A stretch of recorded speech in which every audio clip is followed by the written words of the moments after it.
Well, hello everyone and happy State Day. My name is Matt Van Winkle, the visual content specialist here at the Alumni Association.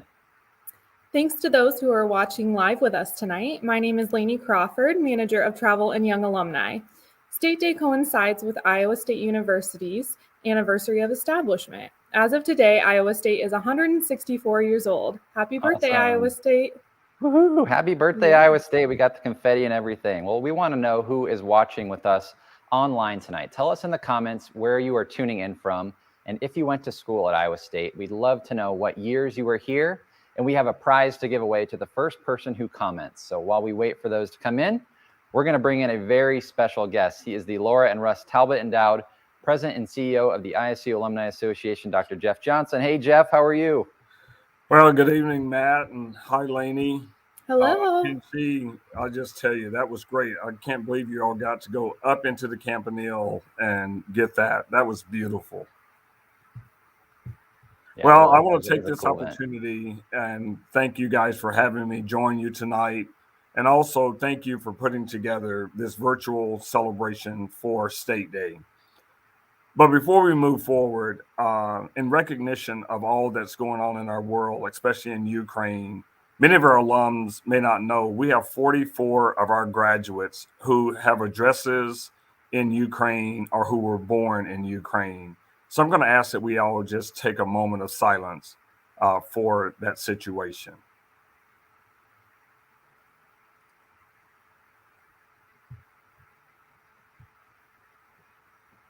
Thank you. And also, I want to thank you all for thinking of these alumni and their families and friends, and including the people of Ukraine. And as we always say here at the Alumni Association, cyclones are truly everywhere. And that's also represented tonight in the number of you who have signed on. From what I can tell from Matt and Lainey, there are more than 20 states represented. I know that's going to go up tonight. But we are celebrating 164 years of Iowa State and the 5th anniversary of us bringing State Day program to our alumni and friends. We're excited because this program does give you a behind-the-scenes look at some of the things that make Iowa State such a special place for all of us. And well, after an exciting weekend of Cyclone basketball, for which I had the opportunity to be with the men's team in Milwaukee, we were able to add a few special guests to our event tonight. First, we'll catch up with head coach TJ Otzelberger after an incredible 2 games from the men's basketball team from this weekend. So, Matt, I think we have some video that we're willing to share. We do. You and I caught up with TJ. It was a really fun conversation. So let's hear what he had to say. Give us a little insight what this time away with your family is like, because I know you all are on a tight schedule. What is this like for family time? Yeah, it's challenging for sure. I mean, for all of us, our wives are the ones that are doing the real work, right? They're the ones that are being so supportive, and got a lot of young children on our coaching staff that are, that are running around and trying to find activities to do. So from my vantage point, you want to make sure your family's taken care of. They're also enjoying the trip, and that you're trying to balance being husband, father, and basketball coach all at the same time, which can certainly be challenges because you don't feel like there's enough hours in the day. But our wives do a great job of taking the kids to different activities during the day. When we're at film and practice, and we try to come back and have that time to connect when we can. It's so great to see, your family's at the game and going through this experience with you is really special to have everybody's family on this journey with us. And then there's the challenges that, you got to see a little bit more firsthand than I did last night too, Jeff, with all the kids on the bus. I was lucky to be on the other bus. So I got the easy work. You guys were part of the heavy lifting. Well, that was just wonderful. And to see your daughter just embrace you, and then to see your son and then your other daughter as well. But you guys do a great job, and the athletics program here is so family oriented. But I want to talk about a second family. You and this team, especially the way that this team has come together since June. And again, most of these guys truly don't know each other, didn't know you all as a staff. How exactly have you all made this work? We really wanted to make sure we had the right people on the journey with us, and that started with folks that were about work habits, that really cared about Iowa State being successful. You know, a lot of pride in this program and this place, and really wanting to be here because the work, the sacrifices, the long hours, the extra things that we do that go into being successful. You really have to love being here and be passionate about what you're doing and who you're doing it with. And so we were very mindful when we recruited both from the players that were on the team last year and as we move forward with freshmen in the transfer portal, wanting young men that understood how hard a work it was going to be for us to get things headed in the direction we wanted and what type of commitment that was going to make. And we started with, a lot of people are talking about our early morning practices that we started in the summer. And I'm a believer in because it helps teach the young men in our program time management skills. It helps them build their day out and be efficient with their time. And we also spend a lot of time teaching about how important the sleep is and hydration and stretching and not playing video games, being hunched over, like all these things that go into it. So we really felt like we had to have guys that knew all those things were going to be part of it. It's not just the basketball. It's not just the basketball and the academics. It's a commitment to an entire lifestyle and how we're doing everything. And we have a saying in our program, how you do anything is how you do everything. Wow. And we really believe in that. So we're proud of our guys in the classroom, GPA over 3.0 as a team. And so many of our guys over a 3.0. We're proud of our guys for who they are as men and people in the community. And we're proud of what they're doing on the court. But all of that is the culmination of their daily habits, the hard work they've put in. And that started in June 10th, 11th, whenever it was that we had everybody here for that first workout. That's when we got started. So, Coach, remember we talked before the season for our Visions magazine, a story, right after you'd been hired, and you said, we've got to make everything we do look like winning before we'll turn it into winning. So do you feel like now that you've reached, this point in the season, the Sweet 16, that your guys have really bought into that mentality? They have. And when you say looks like winning, it's from how we tuck in our shirt, how we tie our shoes, how we walk in a room and shake hands and look somebody in the eye. Everything needs to be winning. And when you're used to and expecting winning, and that's the standard, then things fall in place for you. And you can't just want to show up at a game and try really hard and hope that you win. Everything you do becomes winning, and that builds your confidence, that builds your habits, the consistency you need to have on a daily basis. So we talk a lot about, as you say, everything must look like winning, shoot arounds, film sessions, team meals. And we take a lot of pride, even our guys, our dress code on the road. We're not the most formal, but everybody wears the same thing, coaches and players at all times. That matters to us, that we show that union. So we do feel like we've been able to cultivate that mindset. Certainly, we've had success, probably more than in terms of wins and losses than anyone would have expected. And yet, at the same time, when you put a plan and a process in place, you don't always know when the wins are going to follow. You know that they're going to come at some point. We've just been really fortunate that the young men in our program have worked so hard each and every day that we've had some of those successes come to us already in year one. Well, TJ, I'll just add that came through loud and clear in that interview with Tyrese this week when the reporter made note that of all the interviews that took place among players, he was the only player that put all the chairs back under the table before he left the podium. So again, a good example of what you're saying. As we close this out with you today, any happy birthday wishes to Iowa State as it turns 164? I told Matt, 16 plus 4. Something's about this 16 is hanging around. Yeah, absolutely. No, we want to certainly wish Iowa State a very happy birthday. I mean, couldn't have more pride and excitement to be part of this great university and this team across the board. It's really exciting. What a great day. Awesome birthday celebration. So happy birthday, State. We send our warm happy birthday wishes. Hey, thank you again. And on short notice, thanks for making time for us. We'll see you Absolutely, in guys. Chicago. Thanks, Coach. Congratulations. Thanks so much. We'll see you in Bye-bye. Chicago, all right? Sounds great. See you guys. If you know what to do with it or not. Hey, this one right here, this one for everybody right here.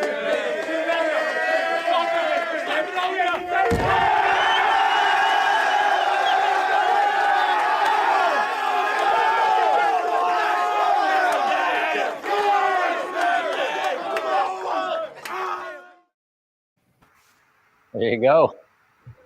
Man, what a good 15 or so minutes. I know you had to cut some of this out, but what a great time we had. And Yeah. Cyclone power was evident in Milwaukee.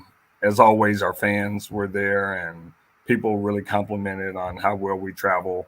And I know we'll do the same in Chicago. So make sure you stick around to the end of tonight's program, as we'll have additional guests joining us. Little hint, other program. And it's Sweet 16 all the way. But happy 164 Iowa State. Go Cyclones. Awesome. Thanks, Jeff. Really appreciate it. And as Jeff said, we're celebrating the 5th anniversary of the State Day program. So we will be giving out 5 prizes tonight throughout the event. Jeff, how about we have you help congratulate our first winner of the evening? It's right on the screen there for you, Jeff. This was our first comment that came in, letting us know where they're watching from and the year they graduated. So, well, that's Wendell Davis from Overland Park, Kansas, 1975. And I can add what's not here, veterinary grad, also a former member of our board. This is not rigged. okay. Wendell, thank you for always supporting Iowa State University. Go Cyclones. Awesome. Well, we have people commenting from literally coast to coast. We've got Charlotte, North Carolina coming in, an alumni. And we also, Jeff, look at this. Alaska, 2004 grad, Denise. 6 Tam. trips. I've been to Alaska 6 times. I love it. Amazing. Well, thank you so much to everyone who's watching with us tonight. And Jeff, thanks for hopping on. We'll see you at the end of the night, okay? Everybody have fun. Thanks for being with us. Thanks, Jeff. All right, that's Thanks. Jeff Johnson, the Laura and Russ Talbot Endowed President and CEO of the Alumni Association. Well, I think we are already ready to dive into these spotlights, Laney. I'm ready. We've got a lot of great content coming up for you guys. But first up, we want to give you a behind-the-scenes look at one of the major symbols of Iowa State University, the campanile. Tin-Chi Tam, the county professor of music, has been the university carillonneur since 1994. She performed the ISU fight song at the beginning of the event and will have another special performance to close out the event. Let's learn more about the history of the campanile with Robert Lindemeyer, an Iowa State alum, retired 30-year staff member, and past president of the Stanton Memorial Carillon Foundation at Iowa State. Hope you enjoy this. Edgar William Stanton was a most extraordinary man. He was born in 1850 and graduated in the first class at Iowa State in 1872. He was one of a class of 26. 24 were guys and 2 were girls. He was hired to teach mathematics. In fact, the day he graduated, they hired him. And he spent his entire professional career at Iowa State. He was dean of the junior college. He was on 4 different occasions the acting president of the university. He was a founder of the Alumni Association and secretary to the Board of Trustees, the Board of Regents we would call them now. He married Margaret Price Stanton. She was a young faculty member teaching French, and when they were first married, they actually lived in Old Maine, where all the students lived at the time. They were a very popular couple on the campus, and unfortunately, she died in July the 25th, 1895. She left 3 children under the age of 16. The entire campus mourned her passing. Edgar decided he would leave a gift to the university in memory of Margaret. He called it his gift of love. It was a chime of 10 bells. The Board of Regents agreed to build a special tower for those bells, and thus the campanile was born. It was completed in 1898 at a cost of $6,510.20. Those first 10 bells were called the Margaret chime. They were cast scientifically and tuned by the Taylor Bell Foundry in Loughborough, England. These bells were thought to be the first that came to America, and Edgar paid $4,271 for them. They were installed in December of 1899. Iowa State's president at the time, William Beardshire, and Dean Stanton selected the site for the campanile on the central campus. That open space all around the tower has become a sacred place, and it exists today as a sacred place. Open space is important to the sound of the bells. Legend has it that a guy named D.C. Thomas, who was part of the crew that installed the bells, played the first tune. It was called Home Sweet Home. Professor Stanton heard it and declared Thomas to be his first student chimer. In 1917, the influenza epidemic hit the campus. State Gym became an infirmary. Edgar Stanton was infected, but he carried on, in part because this was the time of World War I. He and his second wife, Julia Winch Stanton, hosted the entire family at Christmas time in 1919.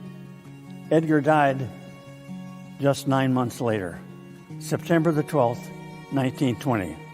He was buried in the Iowa State College Cemetery, and Julie and the children administered his will, which left $24,000 to the college. They chose to purchase 26 new Taylor bells, and Herman Knapp, the college business manager, greeted those new bells when they arrived from England in August of 1929.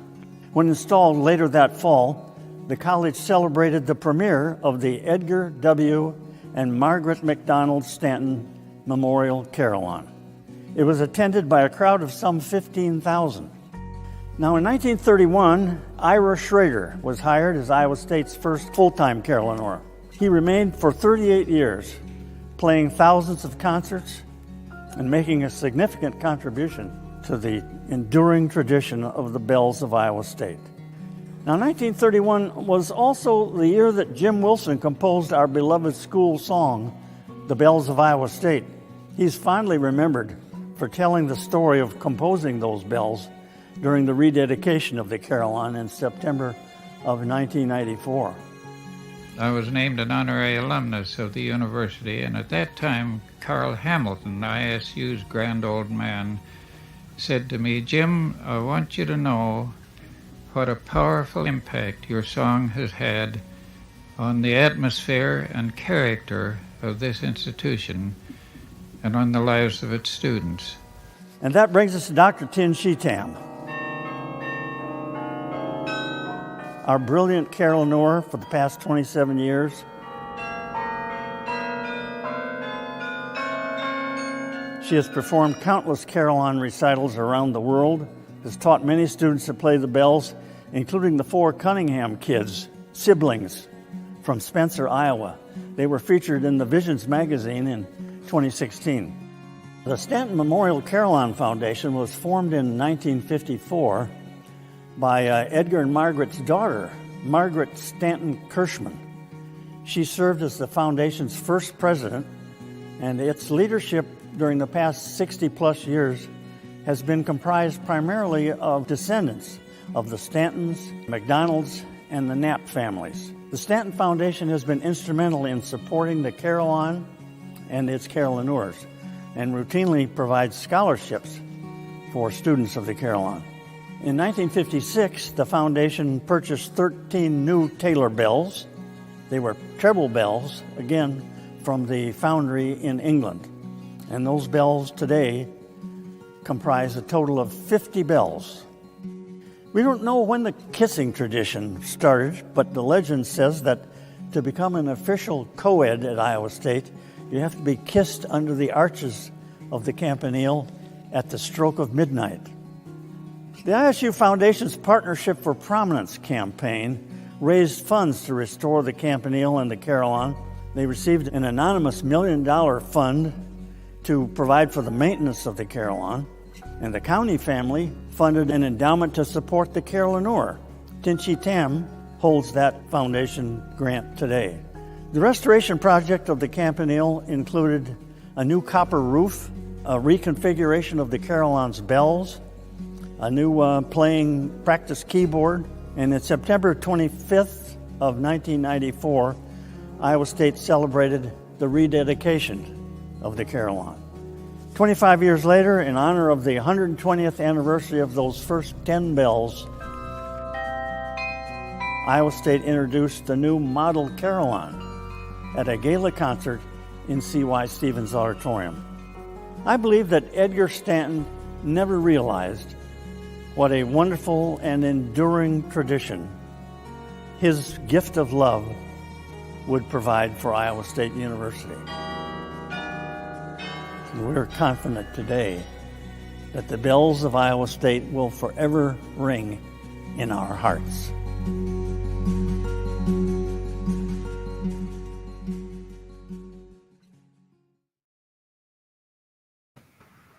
Very cool. Thanks to Robert Lindemeyer for sharing all of that. Lainey, I have to share a quick story with you. So the Campanile holds a special place in my heart because I proposed to my now wife under the Campanile. So it really is a special place for so many people, and it's really cool to see the history behind it as well. Yeah, that's beautiful. I mean, there's so much history behind this iconic landmark on Iowa State's campus. So that's a fun story to share. Yeah. Well, if the Campanile interests you as much as it does so many of us, there is actually a group here on campus called the Society of Carillon Alumni and Friends, and its purpose is to bring together people who are passionate about carillon music and its tradition at Iowa State University. So we talked with the group's president, Iowa State alumna, and a former student carillonneur, Amy Brandow, on what the society is all about. When you're a student taking carillon lessons with Dr. Tam, you have to do a project every single semester. And so one semester she came to me and said, I really think we need to have an alumni group.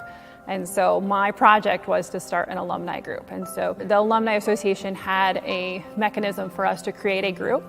And so we brought together a group of people who were past players of the carillon, so past carillon students, and then included anybody who's just interested in the carillon also. The society really is just a group of people that will provide information to you so that you can find out what's going on within the group, what events are going on campus. We do send out a newsletter twice a year to showcase what's going on, and also announcing concerts. So if you're in the Ames area, you can actually come and hear those concerts. So it's our way of providing, I guess, more people to come to our concerts, which is always nice too. And then also, it's always great to have people supporting the students as they're playing their concerts.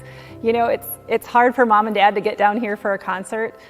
There's not a lot of people who come out to concerts, so it's as alumni, we can go and support those students who are currently taking lessons.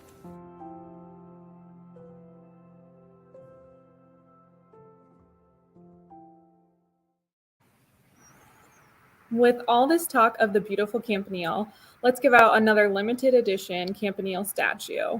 So congratulations to Brandon Plott. We will be in touch with you about receiving your prize. Looks like he was a 2011 and 2018 graduate here and is also a life member of the Alumni Association. Next, we're going to go on a tour of the ISU Dairy Farm with Dr. Gail Carpenter, an assistant professor in animal science, and also Josh Peak, who's the current dairy farm manager. We'll also hear from a few students, workers, on what their daily operations look like and what they do on the farm throughout the day. Let's take a look.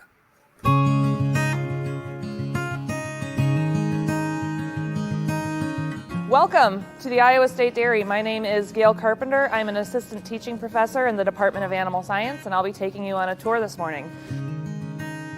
So we are starting here in the lactating barn. This is where our milking cows live and spend all their days. When they're not being milked, they live out here in the lactating barn.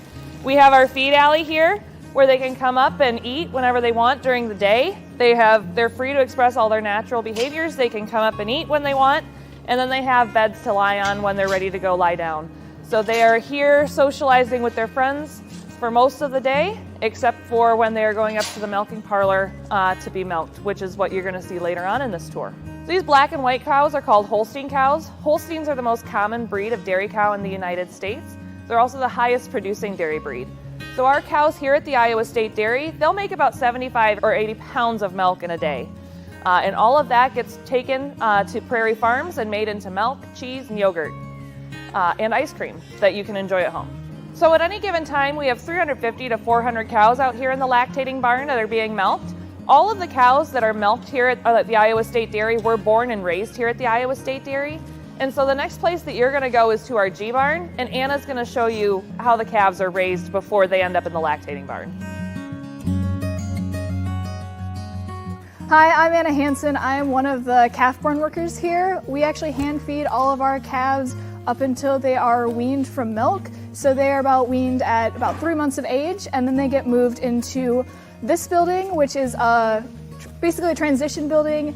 They get moved a few more times until they get to our lactating barn, which is about 2 years of age when they enter the milking herd. It's really fun to see your calves grow up, and some of my calves are in this barn, so I've got to deal with them, giving them their first milk, feeding them 3 times a day, and then seeing them grow up and get a lot bigger where you can't really pick them up anymore. So next we're gonna go over to Brianna in the feed center and learn more about that area. My name is Brianna McBride, and I'm a senior in dairy science and food science, and we are in the feed center at the Iowa State Dairy.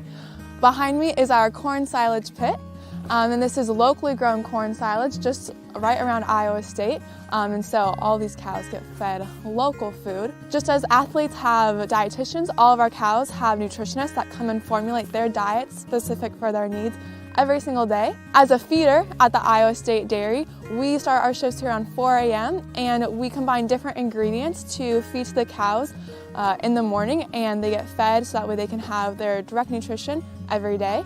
That can be anything from hay to straw to our corn silage, and we also have different minerals that we give them to meet all of their nutrient requirements.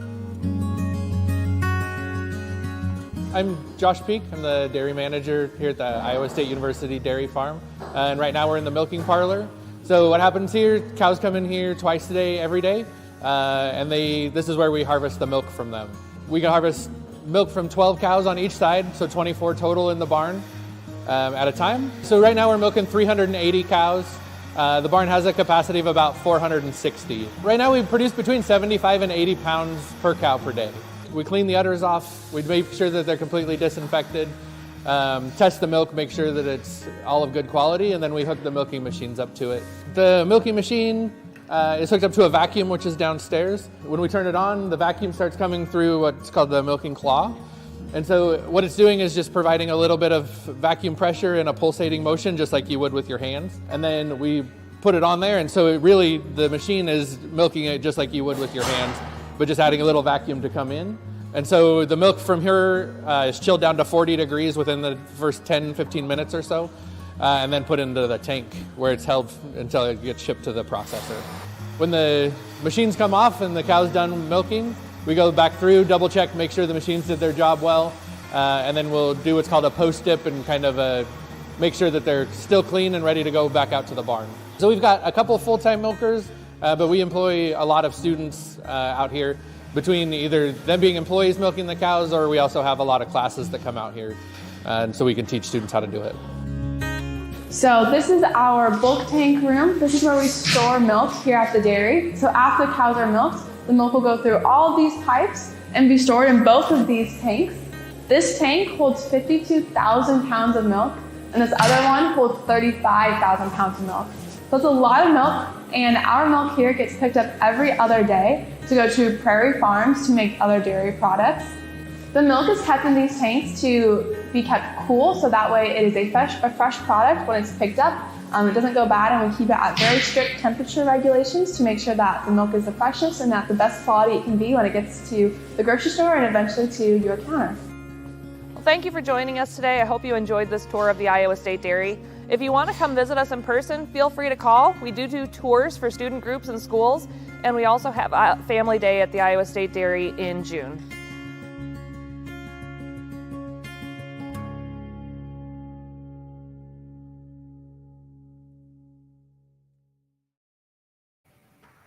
There really is a big operation that goes on out there, Lane, just south of campus, and really what a great experience for our Iowa State students. I really had no idea that was really what went on out there, and really to be so close to campus, really cool experience for our students to get that hands-on experience out there at the dairy farm.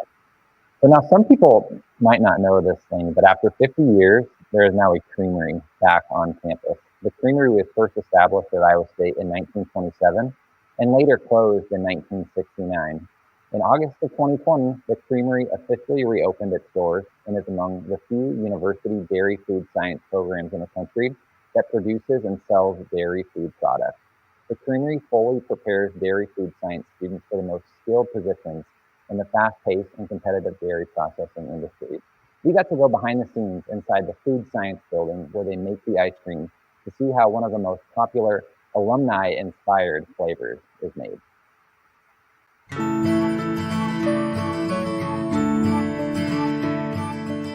Hello, my name is Sarah Canova, and I'm the business administrator here at the Iowa State University Creamery. My role with the creamery is to manage the student team, production, and the business operations here. Today we're going to show you our micro creamery, which is our production area, and show you how we make our famous legacy product, as well as give you a tour of the store. The creamery dates back to the 1800s when the first creamery opened here on campus. The building we're standing in today is the Dairy Industries building, which was cornerstoned in 1927, and this was the 4th edition of the ISU Creamery. This creamery ran from 1927 and shut down in 1969. And then 50 years later, we reopened the ISU Creamery with our retail shop debuting August 21st of 2020. Our students are the backbone of the ISU Creamery, and they work hard every day to bring you delicious ice cream and cheese. The students are in charge of formulation, pasteurization, freezing ice cream, cheese making, as well as finance management and social media management in the retail store. And now I'll toss it to Judeni to show you how we make the legacy ice cream in the micro creamery. My name is Judeni Carvajal, and I am a junior in food science, and I am also the student manager of the micro creamery at the ISU Creamery. For making ice cream, we first start out with pasteurizing the ice cream or the ice cream mix. We started with the ingredients. We start with milk, cream, egg, sugar, whey protein, stabilizer, and non-fat dry milk, and we mix it all in this pasteurizer. We use a blender so it can mix it inside of here as well. And so we mix all the ingredients in here, and then we let the pasteurizer pasteurize the ice cream with set temperatures and a set amount of time that it does that. Our job consists of a lot of washing and sanitizing after touching a lot of things. The washing part of it is so we get the physical particles, and then the sanitizer is what kills the bacteria. After pasteurizing the mix, we empty out the mix into these milk cans. And then we take these milk cans into the freezer and cooler so the mix inside can age and the ingredients can hydrate. So to make a legacy ice cream, we add in butterscotch flavoring, caramel coloring, and peanut butter as the base for the ice cream.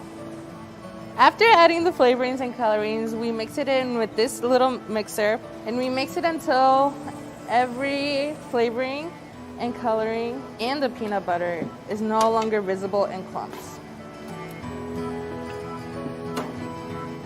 This is what legacy looks like before it's frozen in the freezer. So now we're gonna dump in the mix into these little bins. There's hoses that come out of this bin and take the mix into the freezer to freeze the ice cream. These are the packaging for the 8-ounce cups that we use. It has our creamery logo. There's a little section that describes the flavor and what it contains and the nutrition. So then we fill it up halfway for one first layer, and then we add chocolate-covered Rice Krispies. We add just a few. So we add another layer of ice cream to cover it. And then we add another layer of Rice Krispies, and that's all. Hello and welcome to the ISU Creamery. My name is Stephanie Clark, and I'm the director of the ISU Creamery. Today we are serving Legacy, Marston Mash, Winter's Green, All-American Apple Pie, Alma Mater Baklava, and 1858. All the flavors are representing Iowa State University traditions, people, and places. If we go back in time, in 1939 when we had a creamery here, it had all men creamery operators. But today, in 2022, we have mostly women and diversity that you didn't see back in 1939. You can buy ice cream by the scoop, on the cone, or in bowls, and we also offer cheeses. These are very special Cyclone-shaped cheddar cheeses that we hand dip in either cardinal or gold wax that are representing Iowa State University colors. For people who can't find exactly what they're looking for, or their favorite is not available for scooping, they can take some home and share with family or eat themselves. And if you're not familiar with the different flavors and what they mean, what the names stand for, we have our board here, our cow print board, that describes all of the different flavors that are available in our freezer, so that if you can't find what you want by scoop, you can hopefully find in our freezer to take with you on the road. Iowa State University has a rich tradition of dairy education, and the ISU Creamery gives students an opportunity to get that hands-on experience in their major to go out into the food industry to make the ice cream and other dairy products of the future.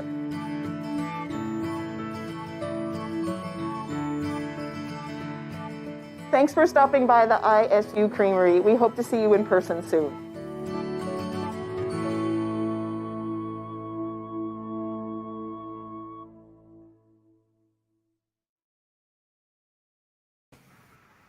Wow, it's really neat to see the entire process from the dairy farm to the creamery and then eventually into our stomachs. One of my favorite flavors is definitely the Legacy flavor, that alumni-inspired one. How about you, Matt? Yeah, Legacy is definitely my favorite too. So if you caught what's inside, peanut butter ice cream, chocolate-covered Rice Krispies, an homage to Iowa State alums George Washington Carver, who invented hundreds of peanut products, and Mildred Day, who helped create the Rice Krispie treat. Very cool. Definitely. And I think we've got a little bit of time before we move on to give out another prize. So this one's going to, congratulations to Gina Kaufman, another winner of the limited edition Campanile statue. She's an 85 graduate and also a life member of the Alumni Association. We'll be in touch with you about receiving your prize, Gina.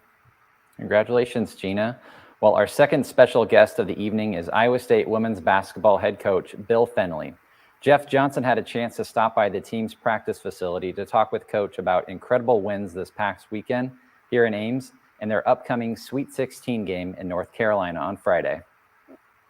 Well, Coach, congratulations. Thank you, buddy. And to you and your family, first of all, because you made family such a part of this. Talk about that. I mean, you know, your family's been with you through this whole process. You've been at this now, how many years? This is 27. 27 years. Yeah. I've been here since Iowa State started. Some people think so.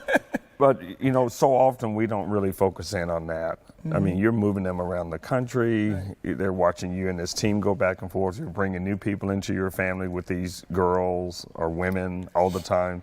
How do you go about balancing family? Well, I think that's the best word is balance. And I think when you work at a place like Iowa State, it's kind of in our DNA. Mm-hmm. And we wanted to bring our family into what Iowa State believes. And I think it was a very easy transition on how we go about what we do in our daily lives at my house. It translates to what we want to do on campus and with our players and with our fan base. And it's been a blessing. I tell people I was born in Davenport, but my home is Ames. And this is a place that's been so good to us. We've raised our boys here. Our boys went to school here. It's just been a dream come true. Yeah. And then now, let's just talk about what happens for a coach and players as you guys switch to now this level of play, this level of attention, both men and women, both in the Sweet 16. I mean, the spotlight's on Ames, Iowa. Yeah. How do you keep everybody grounded? You know, I think it starts with how you go about your daily business all year round. And so when you get to this point, it's a celebration. You've earned the right for this. Enjoy it. It's a great thing for Iowa State University. I think we're one of only 3 teams that have a men's and women's team in the Sweet 16. And they won't let us do T-shirts that say it on back and front. Yeah, exactly. There's always some marketing issue here somewhere. But I think it's such a great thing that our university is being celebrated on such a great stage. You know, if you're a basketball fan, March Madness is Christmas. It's the greatest sporting event going, and to be a part of it over one weekend, now another weekend, is just such a great thing. And we can showcase not just the student athletes, but we're showcasing our university, our community, and that's such a big deal. Well, you just said something. This is the 164th anniversary. I'm going to say birthday. 164th birthday for Iowa State University. Any words that you want to offer to Iowa State as it moves into this 164th year celebration? What a celebration and what a phenomenal place this has been. And the great thing is that over those 164 years, Sweet 16 leading to a Final Four, kind of connection for somebody, maybe. I stole that from you. No, but I think it's a celebration of what we've already accomplished. But I think what the next 164 years will be even greater because of the foundation we've laid and the people that are here now. And I can't wait to see where we go. Well, let me just say this. Thank you. You guys are busy. Giving us these few minutes is important. Honor to be a Thank part you of it. so much. Thank you, buddy. Go Cyclones. Go Clones.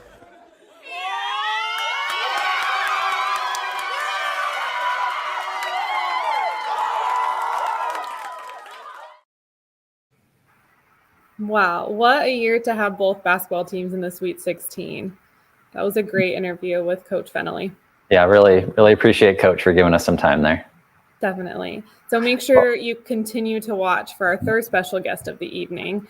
It's a Cyclone basketball alum that you may recognize. Very true. Yeah. You won't want to miss that. It's coming at the very end of the show, so stay tuned to that. But we now want to welcome in current Iowa State student and the Talbot visual content intern here at the Alumni Association, Brock Bierman. Hey, Brock, how are you?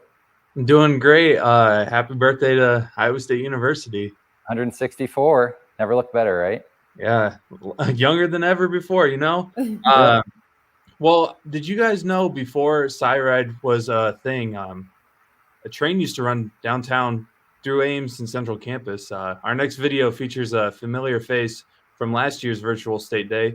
University archivist Greg Bailey takes us through the history of the Dinky train and a place familiar to alumni and students today, what we now call the Hub.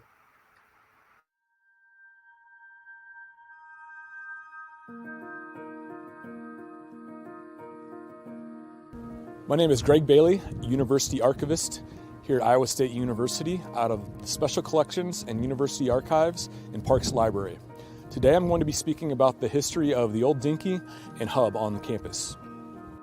In 1858, the Iowa State Legislature established the Iowa Agricultural College and Model Farm. 6 years later, the city of Ames was platted, and in 1868, the first college courses were offered at the Iowa Agricultural College. Over the next decade or so, the student population at Iowa State College and the city of Ames continued to grow. Transportation between the college and downtown Ames was limited to folks walking or taking horse-drawn carriages. In 1890, with the increased enrollment at the college and the population of Ames, citizens from the city decided to form the Ames and College Railway. Originally proposed was a horse-drawn carriage that would transport folks from downtown to campus. The idea for the horse-drawn carriage was originally dismissed because of the demands were believed to need a more stable and quicker form of transportation, so a steam-powered engine was procured. As a result, 2 steam engines were brought over from Waterloo. The small olive green 040 locomotives were 0 lead wheels, 4 drive wheels, and 0 trailing wheels. 3 used passenger cars were purchased from Des Moines, as well as a flat car which was used for stock. Thus, the Dinky was born. In 1891, Iowa State Board of Trustees entered an agreement with the Ames and College Railway to operate on the college campus. Also during the agreement was for the Dinky to pick up mail from the post office and bring it to campus as well. That same year, on July 4th, the Dinky made its first run. It operated from 8 a.m. to 9 p.m. every hour. 3 whistle toots was a 5-minute warning, and 2 more as it left the station. The route was from a barn near Duffin, Maine, and traveled up to 5th Street, taking a left and heading down 5th Street. It would join up shortly later with the Chicago and Northwest Railway and headed toward campus. Eventually it crossed over Ioway Creek and passed by the Stock and Cord Judging Pavilions, Farmhouse, Cat Hall, and terminated between Morrell Hall and Old Main. During this whole time of the run, the fare was 5 cents.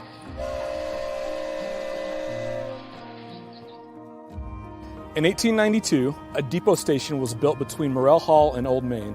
It would also serve as a post office, Station A for the university. In 1907, the Ames and College Railway was sold to the Fort Dodge, Des Moines, and Southern Railroad, ending the Dinky service. It is estimated that 2 million passengers rode the Dinky during its existence. In 1908, the Dinky station was moved west of Morrell Hall, its current location today. At that time, it was also proposed that the old Dinky line would be paved up to Cat Hall.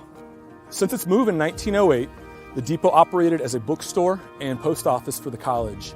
In 1920, to alleviate overcrowding, an addition was added to the north side of the building. Known as the bookstore, in 1935, the building saw a remodel of the interior with an addition to a concrete floor being added. In 1958, the bookstore was moved to the Memorial Union as demand outpaced the space in the depot. Vending services were added to the vacated space in the building. After the bookstore left the building in 1958, a new name was needed. In 1959, it was christened the Hub. In 1964, the Hub saw the post office leave to a new location south of campus. In 1970, a new resident moved in, the University Traffic Control Office. In 1983, the Hub saw major renovations and the addition of outdoor seating area via a gift from the class of 1982. In 1996, controversy hit the Hub as ISU Dining looked to add a McDonald's to the building. But backlash from faculty, staff, and students soon saw the idea pulled and the Hub was not realized. In 2008, the Hub saw expansion and renovation with the addition of Caribou Coffee and the Hub Cafe and Grill. The Copy Center was moved to Parks Library. In 2015, the Hub saw renovations and improvements to the outside seating area, expanding the patio. At this time, also, a free speech zone was added. 2018 saw a new round of renovations and the addition of the Roastery Coffee and Heaping Plato restaurant.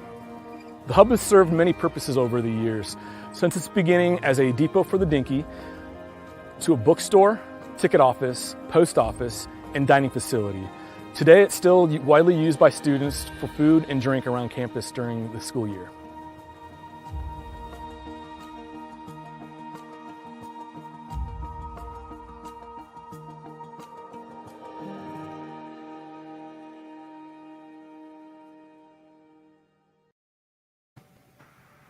Wow, it's so neat to see how the Hub has transformed over the years and how the Dinky ran through campus.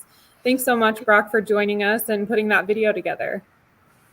Yeah, no problem. Thanks, Brock. Another significant building on campus, the Knoll, has been home to Iowa State University's presidents for over 100 years. The Knoll has nearly 8,000 visitors each year, and some are lucky enough to drink the coveted hot chocolate recipe of Ellen Parks, wife of 11th ISU President W. Robert Parks. Stuart Berger, former special events coordinator at the Knoll, will provide a recipe demonstration for us. Well, good afternoon. My name is Stuart Berger, and I'm assuming some of you have actually maybe met me or been to some of my events, but this is my 52nd year or anniversary at Iowa State University. Today we're going to try some Knoll hot chocolate. The Knoll hot chocolate was first made by Mrs. Parks, Ellen Parks, and we're going to go through that process today. As many of you know, the Knoll has been the center of entertainment at Iowa State going back to around the early 1900s, and all the presidents of Iowa State actually have lived at the Knoll, starting with the beer cheers up through the Wintersteins today. Mrs. Parks, one of her creations that she had that was quite famous, of course, is the reception hot chocolate, sometimes called Mrs. Parks's hot chocolate, and she served it at Christmas events. It was also served many times over at the Memorial Union. I actually had the privilege of actually trying it as a student at Iowa State, and they used to have an all-university Christmas event there, and they would have not only the students at Iowa State, but the faculty and people from the university community come. And they would serve it in the Great Hall, and it was done with what I would call great relish. It kind of is a formal tea, except they had hot chocolate, and they would line up, and they would make it and put it in a cup, and they would pour it. So that's when I first had it. So that's what we're going to do today, is have a recreation of her hot chocolate. We're going to start today with the first step. We have 3.5 cups of just granulated sugar, 3.5 cups or 2 pounds, 12 ounces. We have a nice Dutch chocolate, and any good dry Dutch chocolate would work. And we have 2 cups, and that'll be in the recipe that you get, so that's 16 ounces. And we're going to combine it with 2 cups of water on that together. I like a double boiler, which works well. I would not put it directly over fire because it will scorch. And we're going to reduce this to and cook it to approximately 218 to 220 in temperature. Takes a little time to cook. It's going to take approximately 30 minutes to 45 minutes under slow cooking. And by using a double boiler, then you won't scorch your chocolate. So in the recipe it says mix it together, do not stir, and just cook it slowly. So the first step I would put in is your sugar into the double boiler. Move them together and disperse your cocoa and your sugar together. And so you can see it's nicely combined on there. We're going to put the water in now. Easily done. And now combine it. And so it's going to be a thin batter of water, cocoa, and sugar, and stir it till it's combined. And then you'll turn up the heat and watch it slowly. You can see it's nice and smooth. Everything is combined. Put your thermometer in there, and there's lots of different kinds of candy thermometers. We're going to use a metal one, but you can put those there, set it, put it down in the product, turn up your heat, and you do not need to touch it. It says in the recipe not to stir. I just watch it and wait till it gets up to the temperature, and it makes a very nice chocolate sauce. Our next step is that we've chilled the chocolate sauce. As you can see it here, it's nice and thick. It was in the refrigerator overnight, and it's turned into a nice chocolate sauce. We have taken 1 quart of whipped cream, heavy whipped cream, and we've beaten it. If you want to look, it's kind of into soft peaks. So we've got it in a nice soft, and we're going to combine the two into a lovely deep chocolate sauce. Just pour it over the top carefully, and then we're going to fold it in easily. So we take it all in there. So the next step is you just gently fold it over slowly, 1 spoon at a time, and you can see it slowly getting incorporated. Always go down to the bottom because you're going to have chocolate in the bottom. And it's going to get darker and richer. And now I'll show you what it looks like when it's fully combined. And as you can see, it's rich and sweet, and I've actually had this in the refrigerator for about 30 minutes, so it's gotten perfect to combine with our milk. The next step is that we've scalded milk. We took 1 gallon of whole milk and we put it in a double boiler. We raised it to about 190 degrees slightly, and to scald it, to get it hot to serving temperature. And now we're going to put, once it's hot, we're going to put in vanilla. And I recommended a good quality natural vanilla, not an artificial. And you can use Mexican or any style of vanilla you want, but a good quality artificial. Put it in at the end before it's heated, or after when it's heated, because then you don't lose your flavor. And we're going to put in 3 teaspoons, or you can put in 1 tablespoon and 1 teaspoon. It's the same amount. You got 1 tablespoon there. There's 1 tablespoon and 1 teaspoon.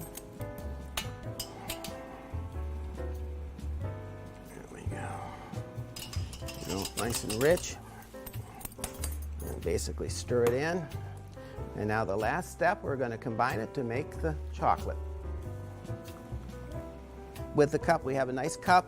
On the side, you'll put about 1/3 of the chocolate in here. Try to get it in the very center.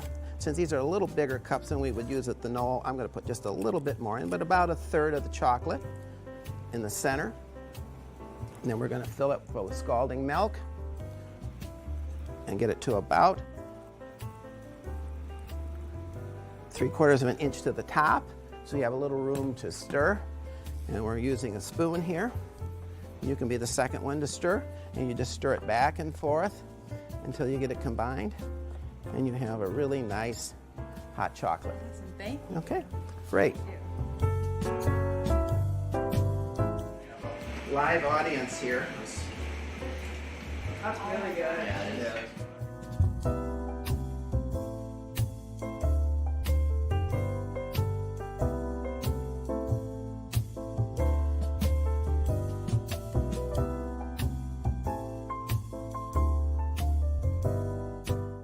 Well, thank you very much for joining us in the making of the Knoll Hot Chocolate. And it's an Iowa State tradition, and hopefully you'll be back next year for Winterfest and trying it either at Beard Cheer or at the Knoll. Thank you for joining us.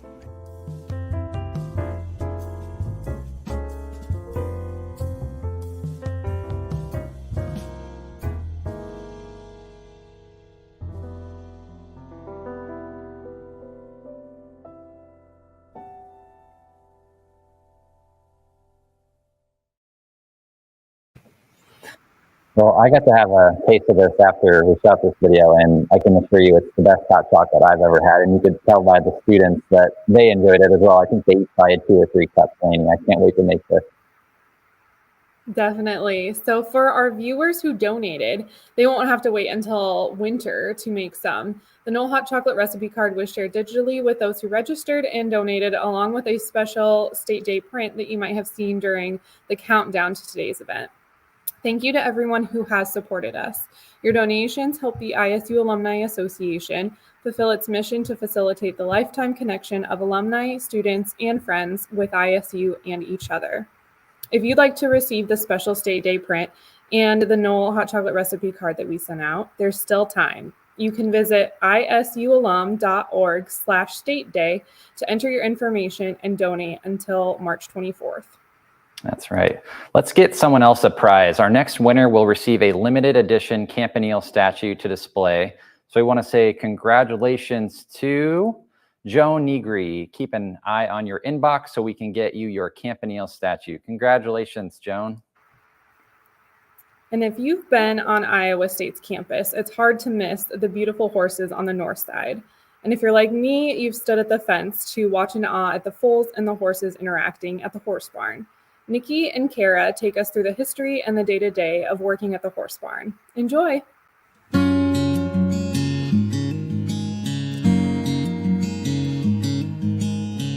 The horse farm is part of animal science, and animal science takes a lot of pride in all of its different farms. We have farms for lots of different species, and they're all teaching farms. Their purpose here is to allow our animal science students some hands-on activities and to build skills to go with the lectures that we're teaching the students so that they have some practical skills, some real-world skills to go with the academic knowledge that they're getting in their more traditional classes. So the horse farm hosts thousands of students in a year and teaches some very specific equine courses to give the students that extra training in handling mares and babies, being around stallions, their medical and health care, all the things that go into production and management of horses. And that way our students, when they're looking for jobs, are a little more prepared for an internship or for a hands-on job in the industry if that's what they're looking for. Or a lot of our students are interested in going on to become veterinarians. My passion for horses started when I was 18 months old. Is the first time I got on a horse. My aunt has always had horses, and so I grew up going to her farm and riding horses whenever I could. And so that's just grown and continued, and I always knew I wanted to do something with them. So when I found out about the awesome programs we have here, it was a no-brainer for me to apply. And I think the thing I enjoy most is getting to be a part of reproduction and foaling. So all the new babies, when we start that here in February and start having foals on the ground, is always awesome. And then like the rebreeding process is also a lot of fun, and just like all the different horses we get here, since we have a lot of client horses come in, and I think last year we had like 80 foals, so it's just a lot of fun getting to play with them and give them butt scratches because they like that a lot. Keeping them healthy is keeping their environment clean, and so we do quite a bit of just labor in terms of cleaning and taking care of the facilities too. Iowa State has some quarter horses, and then they also have some thoroughbred horses. The university, depending on the time of year, owns like between 40 and 60 horses. As those horses grow, they go through a couple of our different animal science courses as the model for teaching. And then we do sell those horses, and some of them go into show homes where they are going to go be ridden and compete in a variety of events. And others go on to become racehorses or racehorse prospects, and so they might see them someplace like Prairie Meadows if they wanted to go on a family outing to see the races there. People enjoy horses, and they represent freedom and athleticism and just a lot of things that are admirable from our perspective. And they're right here in the middle of town, right on campus, so they're easy to access, and being able to get up close to them is something that the public really enjoys, and we do certainly have a lot of visitors at the farm. So I have friends that walk by all the time and they're like, oh my gosh, I got to see the horses playing, or I got to see the foals running around. And I think it's just, especially since ISU is an ag-based college, but not everyone that goes to ISU is an ag or knows about animals or gets to see that. So the cool part of like us being basically on campus is that people that walk by are in a design major or a human sciences major, and so they get to see livestock on a like daily basis and get to see these awesome, majestic animals.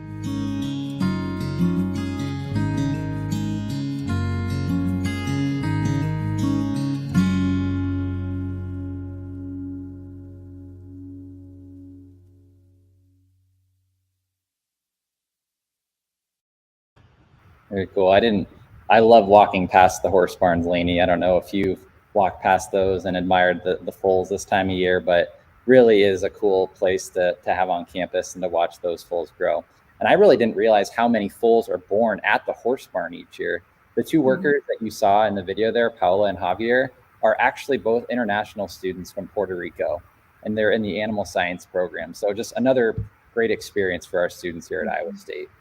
And a new addition to campus, Lainey, is the National Panhellenic Council Plaza. This is right outside the Memorial Union is where it's being installed. We caught up with the Director of Greek Affairs, Billy Bolden, to tell us a little more about how this plaza idea came about.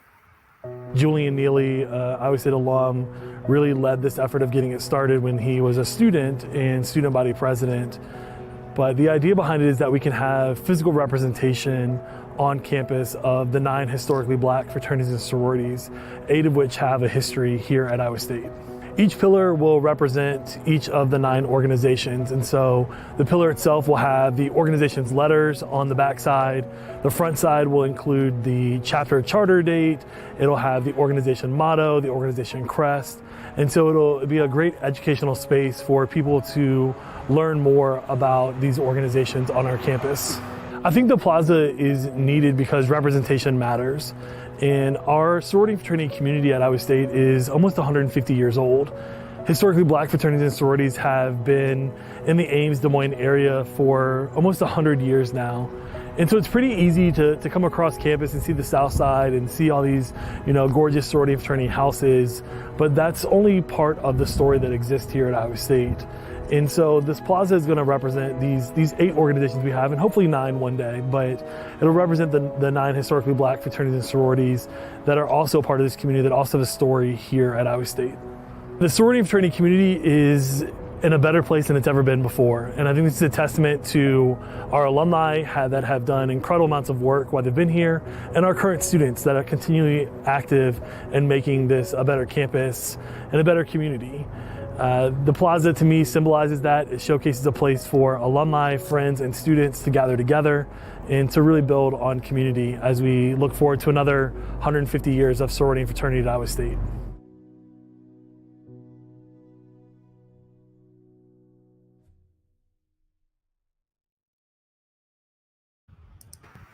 Oh, well, what a special dedication and important recognition to the black fraternities and sororities on Iowa State's campus. The official ribbon cutting for the plaza will be held Sunday, April 3rd, so check it out the next time you're here on campus. Well, Lainey, we have one last special guest to end the evening. Yes, we do. Iowa State men's basketball player, current NBA player with the Philadelphia 76ers, and Cyclone alumni, of course. Let's hear a special message from George Niang. What a coincidence. 164th birthday. The Cyclones are in the Sweet 16. I couldn't be more proud of you guys. I'm happy to be an alum. Let's go kick some butt. Go Cyclones.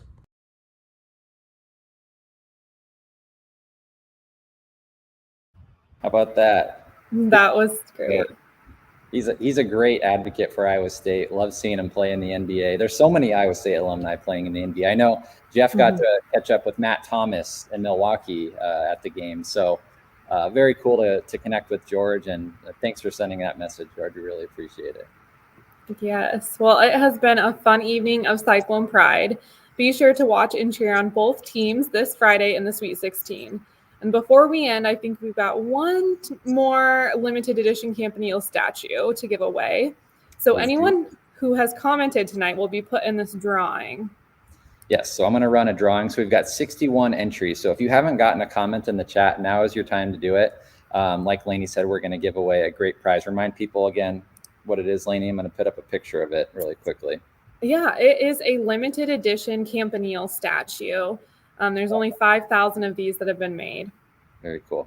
Just the statue on the right there. So we're going to run our prize drawing. Good luck to everyone. And thanks to everyone who commented tonight. We saw so many people in the chat from all different places, but that's why we call it Cyclones Everywhere. Oh, Brianna McBride. All right. She was in our video. Brianna, she was one of the people that you saw in the horse barn video. That's very cool. We're so happy that she's one of our winners tonight. And thanks for being part of our State Day celebration, Brianna. Yeah, congratulations. All right. Well, as promised, before we end our program tonight, we're excited to reveal our 2022 homecoming theme. We need a drum roll or something. I don't know. Drum roll. Sigh Me to the Moon is the ISU Homecoming 2022 theme. That is so exciting. So we can't wait to welcome you all home to Ames. The homecoming game will be Saturday, November 5th against West Virginia. Thank you all for tuning into this virtual State Day event, and thanks to our guests who helped us with all of our content tonight. We hope you learned something new about ISU. We'll bring back Jeff Johnson as well for some parting words. Jeff, what did you think about the evening tonight? Celebrating. Well, I've been like in class. I mean, this has been absolutely wonderful. And Matt, I can't say enough to you and Brock for the amount of time that you all put into these videos.